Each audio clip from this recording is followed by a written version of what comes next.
Hello friends, आपका हमारे इस चैनल में स्वागत है। हम पीजीटी के सिलेबस के अनुसार पीजीटी हो या टीजीटी हो या ईएमआरएस हो और नेट हो कि कोई भी कॉम्पिटिटिव एग्ज़ाम ले लीजिए, सभी में धातु रूप आता ही है। तो हम धातु रूप की सिद्धि प्रक्रिया कर रहे हैं, जिसमें हमने वर्तमान काल, सामान्य भविष्यकाल, अनद्यतन भविष्यकाल, अनद्यतन भूतकाल इत्यादि 4-5 लकार हम लोगों ने पढ़ लिया है। आज हम विधि लिंग लकार को पढ़ेंगे। क्लास स्टार्ट करने से पहले मैं आपको बता दूं कि आप मेरे चैनल को सब्सक्राइब कर लें, ताकि ऐसे ही मैं जितना भी सिलेबस कवर करवाऊँ, जितने भी वीडियो बनाऊँ, सबका नोटिफिकेशन आप लोगों तक पहुंच सके। तो हम स्टार्ट करते हैं। विधि लिंग लकार चाहिए अर्थ में होता है। लिंग लकार के दो भेद होते हैं, एक विधि लिंग होता है, एक आशीर लिंग होता है। आशीर लिंग आशीर्वाद के अर्थ में होता है, विधि लिंग चाहिए के अर्थ में होता है। तो विधि लिंग में भू धातु से हम लिंग लकार ले आए किस सूत्र से? विधि निमंत्रण आमंत्रण आदि सूत्र से। फिर उसके बाद भू से लिंग के स्थान पे तिप्तस झी सिप्तस्थ इस सूत्र पे तिप हो जाता है, क्योंकि प्रथम पुरुष एक वचन में तिप आ जाएगा। आपको पता है तिप्तस झी सिप्तस्थ मिप्वस्मस्, ये जो सूत्र है इसमें 18 प्रत्यय हैं, जिसमें से 9 परस्मय पदी के हैं स्टार्टिंग, और बाद के ता ताम झा इत्यादि 9 आत्मनेपदी हैं। तो अभी हम परस्मय पदी का रूप सिद्ध कर रहे हैं, इसलिए हम परस्मय पदी को देख रहे हैं। तो ये जो तिप्तस झी ये प्रत्यय होते हैं, ये लकारों के स्थान पे लकारों के स्थान पे इनका विधान होता है। लकार कौन है? तो लंग लिंग लुट ये आदि, इनको हम लकार कहते हैं। लकार क्यों कहते हैं? क्योंकि इनमें अंगा आदि ट आदि की संज्ञा हो जाती है, ल ही शेष बचता है, इसलिए ये लकार कहे जाते हैं। इन लकारों के स्थान पे तिप तस झी आदि प्रत्यय का विधान किया गया है। तो धातोः सूत्र से ये जितने भी प्रत्यय हैं तिप तस झी इत्यादि, ये धातु के बाद लगते हैं। तो भू धातु से हम तिप प्रत्यय ले आए। तिप प्रत्यय की तिंग सिद्ध सार्वधातुकम से इसकी सार्वधातुक संज्ञा हो गई। तिंग सिद्ध सार्वधातुकम क्या कहता है? यह कहता है जो तिगंत प्रत्यय होते हैं अथवा शित प्रत्यय होते हैं। शित प्रत्यय यानी तालव्य शकार से जिनकी संज्ञा हुई हो, उन्हें हम शित कहते हैं। तो ये जो तिप है यह तिगंत के अंतर आता है। क्यों? क्योंकि तिप तस झी यहाँ से ती से स्टार्ट लेके इट वहिंग महिंग, महिंग में अंग है, इसलिए यह अंग तक ती से स्टार्ट होके अंग तक बनता है, तो इसे तिगंत प्रत्यय कहते हैं। तिगंत होने से इसकी सार्वधातुक संज्ञा हो जाती है, और सार्वधातुक संज्ञा होने का फल है कर्तरी शब्द से शब्द का आगमन। शब्द में भी पकार का हलंत्यम से और सकार का, एक मिनट,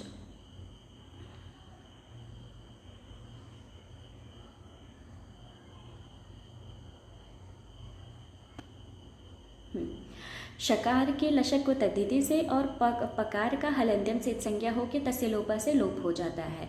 हमारा रूप बनता है भू प्लस अ प्लस ती। तो भू प्लस अ ती हो जाने के बाद एक सूत्र आता है सार्वधातुक अर्धधातुकयोः। यह कहता है कि कोई इगंत अंग की धातु हो और उस धातु के बाद चाहे सार्वधातुक प्रत्यय हो चाहे आर्धधातुक प्रत्यय हो। ये धातुओं के दो भेद किए गए हैं। कुछ धातुएं सार्वधातुक होती हैं, कुछ धातुएं आर्धधातुक होती हैं। तो यदि परे सार्वधातुक प्रत्यय हो अथवा आर्धधातुक प्रत्यय हो तो इगंत अंग को गुण हो जाए। इगंत मतलब इक एक प्रत्याहार है। इक प्रत्याहार के अंतर्गत कौन वर्ण आते हैं? ई, उ, री। इन चारों को इक कहा जाता है। यदि किसी धातु के अंत में ये हैं तो इन चारों को गुण हो जाए। इन चारों में से जो भी होगा, चाहे ई होगा चाहे उ होगा, अब चारों तो एक साथ नहीं होंगे ना, तो चाहे ई होगा चाहे उ होगा चाहे री होगा चाहे रे होगा, इन चारों में से जो भी अंग होगा उस धातु का, उसको गुण कर देंगे। तो यहाँ पर उ है, उ को गुण होता है तो क्या होता है? ऊ को गुण होता है तो ओ होता है। ई को गुण होता है तो क्या होता है? ई को गुण होता है तो ए होता है ना। तो यहाँ ऊ है, ऊ को गुण होके ओ हो जाएगा। तो हमारा रूप बनेगा भू प्लस अ प्लस ती। उसके बाद आ है बाद में, तो एक सूत्र हम लोगों ने पढ़ा हुआ है संधि में, एचो अयवा यावा। एचो अयवा यावा क्या कहता है? ये कहता है यदि एच प्रत्याहार, एच शब्द के बाद, एच अंत वाले शब्द के बाद ऐसा शब्द जिसके अंत में एच हो, एच यानी ए आई ओ औ। तो यहाँ भू धातु में ओ है, यह एच प्रत्याहार के अंतर्गत आ जाता है। तो ऐसा शब्द जिसके अंतर्गत एच प्रत्याहार हो उसको क्रम से अय अव आय आव हो जाए, यानी ए को अय, ओ को अव, आई को आय, औ को आव हो जाए। तो यहाँ पर ओ है, ओ को अव आदेश हो गया। तो हमारा रूप बना भव प्लस अ प्लस ति। अब फिर इसके बाद क्या होगा, तो एक सूत्र आता है यासुट परस्मय पदेषु उदात्तो ङिच्च। ये क्या कहता है, ये विधि लिंग में यासुट का आगम हो जाता है। यासुट प्रत्यय का आगम हो जाता है विधि लिंग में और आशीर लिंग में। जो लिंग लकार हैं, इन लिंग लकारों में चाहे वह विधि लिंग हो चाहे आर्षी लिंग हो, और वह यदि परस्मय पद के हैं, तो अभी हम परस्मय पद की रूप सिद्धि कर रहे हैं, तो परस्मय पद में लिंग लकार परे रहते धातु और प्रत्यय के बीच में यासुट आगम हो जाए। यासुट में टकार के हलंत्यम से इत संज्ञा हो जाती है, उकार के उपदेशी अजन्मासिक से इत हो जाता है, यास शेष बचता है। हाँ, यास शेष बचता है। और क्षम्यताम, यास का जब हम जोड़ देंगे तो क्या बनेगा हमारा, भू प्लस यास प्लस सुट प्लस ती। तो सुट में वही उसका लोप हो जाएगा, सुट तिथौ से हमारा रूप बनेगा भव प्लस या प्लस ती। एक सूत्र आता है लिंग सलोपो अनंत्यस्य। लिंग सलोपो अनंत्यस्य क्या कहता है, यह कहता है कि यदि लिंग लकार परे हो और जो शकार बीच में आया हो, यदि लिंग लकार परे में हो और ऐसा सकार जो मध्य में आया हो, अंत में नहीं हो, अनंतस्य, जो सकार अंत में नहीं हो, ऐसे सकार का लोप हो जाता है। तो यास में जो सकार है वह सकार मध्य में आया हुआ है। लास्ट में सब इस वर्ड के भव प्लस यास प्लस ती में लास्ट वर्ड कौन सा है, अंतिम वर्ड ती है। तो सकार अंत में तो नहीं है, अंत में तो ती है, अतः सकार मध्य में हो गया। तो इस मध्य में आए हुए सकार का हम लोप कर देंगे, लोप कर देंगे सकार का, या हमारा शेष बच जाएगा। हमारा रूप बनेगा भव प्लस या प्लस ती। फिर एक सूत्र आता है अतो ये यह लोपो व्योर बले है। अतो ये यह सिर्फ दो सूत्र हैं यहाँ पे, सॉरी दोनों को मैंने साथ में बोल दिया, दो सूत्र हैं। एक अतो ये यह है। अतो ये यह क्या कहता है, यह कहता है यदि अदंत शब्द है और उसके बाद या आया है तो उस या को ईय हो जाए। क्या कहा है अतो ये ने कहा, यदि अदंत शब्द है उसके बाद या है तो उस या को ईय हो जाए। तो यहाँ पर या को ईय हो गया। फिर उसके बाद एक सूत्र आया लोपो व्योर बली, ये हो गया। जब हम इसको रूप सिद्धि करेंगे तो हमारा भवेयति ऐसा रूप बनेगा। इस ई में जो यकार है उसका लोपो व्योरवली से लोप हो जाएगा। लोपो व्योरवली क्या कहता है, यह कहता है यदि वल प्रत्याहार बाद में हो, यदि वल प्रत्याहार परे हो तो यकार और वकार का लोप हो जाए, यकार और वकार का लोप हो जाए। तो यहाँ पर यकार है, वल प्रत्याहार के अंतर्गत कौन कौन से वर्ण आते हैं, यकार को छोड़ करके बाकी सारे व्यंजन आ जाते हैं। तो यहाँ वल प्रत्याहार ती परे में है, इसलिए यकार का लोप हो जाएगा। लोपोव्योर बलि से हमारा रूप बन जाएगा भवे ती। एक सूत्र आता है इतश्च, हमने पहले भी पढ़ा था। इतश्च हमारा कहता है कि जितने भी गित लगार हैं, जितने भी गित लगार हैं अर्थात जिनमें अंग केत संज्ञा हुई है, ऐसे गित लकारों में जो इकार होता है उस इकार का लोप हो जाए। तो भवे ती में जो इकार है उस प्रत्यय के इकार का लोप कर देता है इतश्च। कहाँ करता है, जितने भी गित लकार होते हैं उनमें करता है। तो इस तरह हमारा भवेत रूप सिद्ध हो गया। जब इकार निकल गया तो तकार हमारा हलंत बच गया। अब हम रूप पढ़ेंगे। अब हम प्रथम पुरुष द्विवचन का रूप देखेंगे। प्रथम पुरुष द्विवचन में क्या रूप बनता है, हम प्रत्यय ले आएंगे भू प्लस लिंग, लिंग के स्थान पे हमें तिप तस जी से तस ले आना है क्योंकि द्विवचन है। तिप तस ले आए। फिर तिंग से सार्वधातुकम से इसकी सार्वधातुक संज्ञा हो गई, कर्ता शप से शप हो गया। तो शप में अकार शेष बचता है, श और पकार का हलंत्यम लशक तद्धित से लोप इत संज्ञा होगी, तस्य लोप से लोप हो जाता है। फिर हमारा रूप बनेगा भू प्लस अ प्लस तस। फिर सार्वधातुक अर्धधातुकयों से इगंत अंग भू के उकार को गुण होकर भू बन जाएगा, और एचो अवयव से उस एच ओ को अव आदेश हो जाएगा। तो हमारा रूप बनेगा भव प्लस तस। अब उसके बाद यासुट परस्मय पदेश उदात्तो ङिच्च, इस सूत्र से यासुट का आगम होगा। यासुट में उकार और टकार की संज्ञा होकर के यास शेष बचेगा। यास शेष बचेगा तो हमारा रूप बनेगा भू प्लस यास प्लस तस। फिर उसके बाद एक सूत्र आता है लिंग सलोभो अनंत्य से। ये क्या कहता है? ये कहता है कि अंतिम में जो सकार न हो, अर्थात वह जो मध्य में सकार आता है उस सकार का लोप हो जाए। तो यहाँ पर यास में जो सकार था उसका लोप हो गया, यास शेष बचा। फिर अतो ये यह सूत्र आएगा। अतो ये यह कहेगा कि अदंत शब्द के बाद या को इ आदेश हो जाए। तो यहाँ पर या को इ हो गया। इ में भी जो यकार है उसका लोपो भी और बलि से लोप हो जाएगा, ई केवल शेष बचेगा। संधि कर देंगे मतलब आधगुणा से, तो भवे तस, ऐसा हमारा रूप सिद्ध हो जाएगा। अब एक सूत्र हम लोगों ने पढ़े था लोटो लंगवत। लोटो लंगवत क्या कहता था? यह कहता था कि लोट लकार हो अथवा जितने भी गित लकार हैं उन सभी लकारों में तस के स्थान पे ताम, थस के स्थान पे तम, थ के स्थान पे त और मिब के स्थान पे अम आदेश हो जाए। तो यहाँ पर तस है, तस के स्थान पे ताम आदेश हो जाएगा।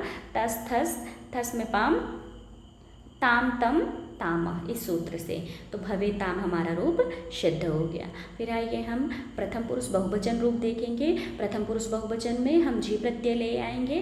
भव तक कैसे सिद्ध करना है ये आपको पता है। पहले हम भव से झी ले आएंगे, फिर कर्तव्य शब्द से सब का आगम करेंगे, फिर गुण कर देंगे, फिर एचो अयवाव से अव कर देंगे। एचो अयवाव से अव करने के बाद फिर हम यासुट का आगम करेंगे। यासुट का आगम किस सूत्र से होता है? यासुट का आगम यासुट परस्मय पदेश उदात्तो ङिच्च, इस सूत्र से होता है। फिर उसके बाद यासुट का आगम हो गया तो उठ का लोप कर देंगे, टकार की हलंत्यम से एक संज्ञा करके लोप कर देंगे, उकार का उपदेश या जन्नासुक से एक संज्ञा करके लोप कर देंगे। भव प्लस या प्लस उस हमारा शेष बचेगा। फिर झी को एक सूत्र हम लोगों ने पढ़ा था झेर जुस, इससे जुस आगम हो जाएगा। तो जुस में जो जकार है उस जकार को चुटू से हम लोप कर देंगे। चुटू क्या कहता है? यह कहता है कि प्रत्यय के आदि में आने वाले चवर्ग और टवर्ग का लोप हो जाए। तो जुस प्रत्यय में जो जकार है वह स्टार्टिंग में है, प्रारंभ में है, तो इससे उसका लोप हो जाएगा, ऊ शेष बचेगा, है ना। तो अब हमारा रूप क्या बना? भव प्लस यास प्लस उस। जब हम इसका संधि करेंगे, सकार का यास में सकार का कैसे लोप करना है? लिंग सलोपो अनंत्य से हम लोप कर देंगे। ये क्या कहता है लिंग सलोपो अनंत्य से? यह कहता है कि लिंग लकार यदि परे में हो तो मध्य में आए हुए जो अंत में सकार न हो, अनंत्य से जो अंत में सकार न हो यानी जो मध्य में सकार हो उसका हम लोप कर देंगे। तो हमारा रूप बन जाएगा भव प्लस या प्लस उस। फिर इसको हम अतो ये यह से या को इ कर देंगे, हमारा रूप बनेगा भव प्लस इ प्लस उस, है ना। फिर उसके बाद जो है हम इसका हम क्या कर देंगे? गुण कर देंगे। अच्छा, यहाँ पर लोपो भी और बलि क्यों नहीं लगा? लोपो भी और बलि इसलिए नहीं लगा क्योंकि यकार का लोप तभी होगा जब बाद में वल प्रत्याहार हो, और वल प्रत्याहार के अंतर्गत यकार को छोड़ करके सारे व्यंजन आ जाते हैं। यहाँ पर तो स्वर पाद में परे है, ऊ एक स्वर है, उसमें जो ऊ है वह एक स्वर है, तो स्वर होने की वजह से यकार का लोप नहीं हुआ। जब आद्गुणा से आप गुण करके संधि कर देंगे तो भवे यु, ऐसा आपका रूप सिद्ध हो जाएगा। युस में उसमें जो सकार है उसका रूप तो विसर्ग होकर के विसर्ग हो गया है, तो रूप हमारा भवे यु सिद्ध हो गया है। अब आइए मध्यम पुरुष एक वचन में हम देखते हैं भव तक कैसे सिद्ध करना है। आपको पता है मध्यम पुरुष एक वचन में हम कौन सा प्रत्यय लगाते हैं? तिप तस झी सिप। मध्यम पुरुष एक वचन में सिप, मध्यम पुरुष द्विवचन में थस, मध्यम पुरुष बहुवचन में था।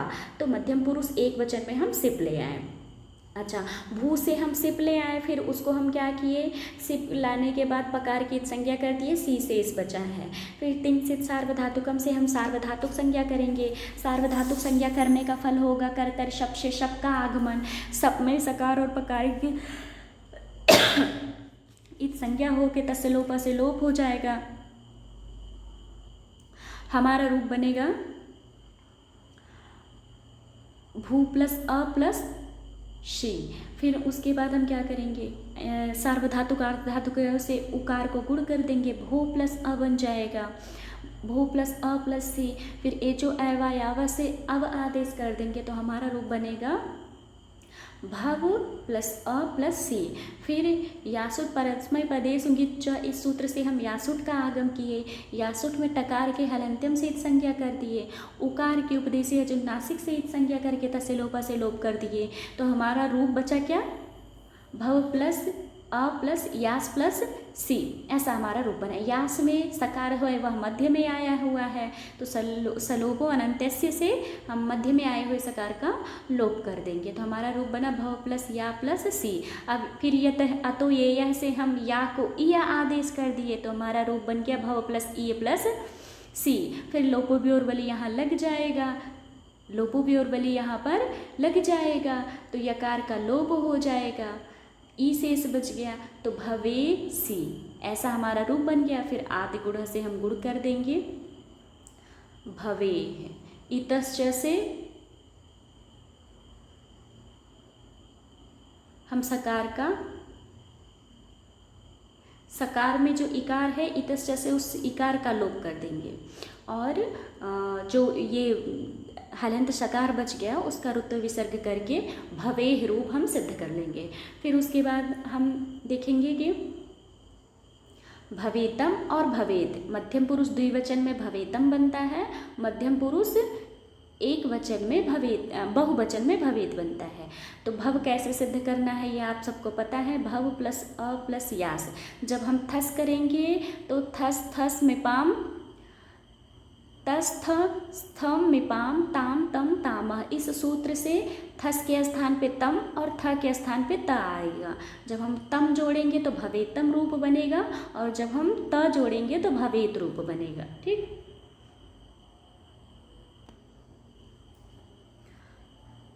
अब इसके बाद हम उत्तम पुरुष एक वचन का रूप सिद्ध करेंगे। उत्तम पुरुष एक वचन में वही प्रक्रिया है, भव हम गुण और एचो अव से अव आदेश करके भव बना लेंगे।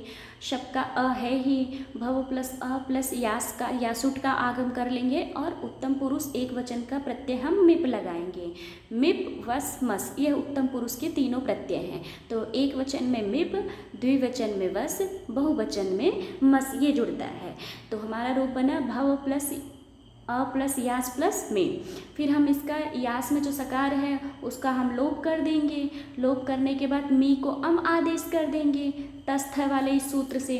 तो यहाँ पर हमारा रूप बन जाएगा भव प्लस या प्लस अम आदेश करने के बाद फिर या को अतो ये यह से ई आदेश कर देंगे, ई आदेश करने के बाद हमारा भवेयम रूप सिद्ध हो जाएगा। अब यहाँ पर लोपो ब्योरबली नहीं लगेगा क्योंकि अम बाद में है, अम परे होने की वजह से यहाँ पर भवेयम हमारा रूप सिद्ध हो गया, क्योंकि भव में जो अ है और इधर का ई है दोनों मिलकर गुण हो जाते हैं आद गुणा से, तो भवेयम रूप सिद्ध हो गया है।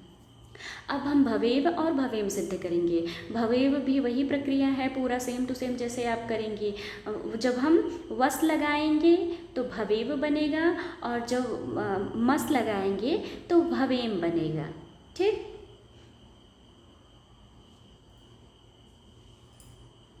एक सूत्र हम लोगों ने, अच्छा यहाँ पर जो वस और मस में सकार है उस सकार का लोप किस सूत्र से हो गया, तो हम लोगों ने एक सूत्र पढ़ा था नित्यम गीता, नित्यम गीता है एक सूत्र पढ़ा था। यह सूत्र कहता है कि जितने भी गित लकार हैं तो विधि लिंग में अंग से इत संज्ञा हुई है, अतः यहाँ गित लकार है। गित लकार होने की वजह से, गित का अर्थ क्या है, गित का अर्थ होता है जहाँ पर अंग से इत संज्ञा हुई हो तो उसे हम गित कहते हैं। तो यह लिंग लकार है, अतः यह गित लकार है, और गित होने की वजह से गित लकारों के उत्तम पुरुष में आए हुए सकार का नित्य लोप हो जाए। तो यहाँ पर वस में भी सकार का लोप हुआ, मस में भी सकार का लोप हुआ, भवेव भवेम, हमारा रूप सिद्ध हो गया। चलिए अब हम आसिर लिंग का रूप सिद्ध कर लेते हैं। आसिर लिंग में भू धातु से हम लिंग लकार ले आएंगे किस सूत्र से, आसिर, आसी से लिंग लोटो।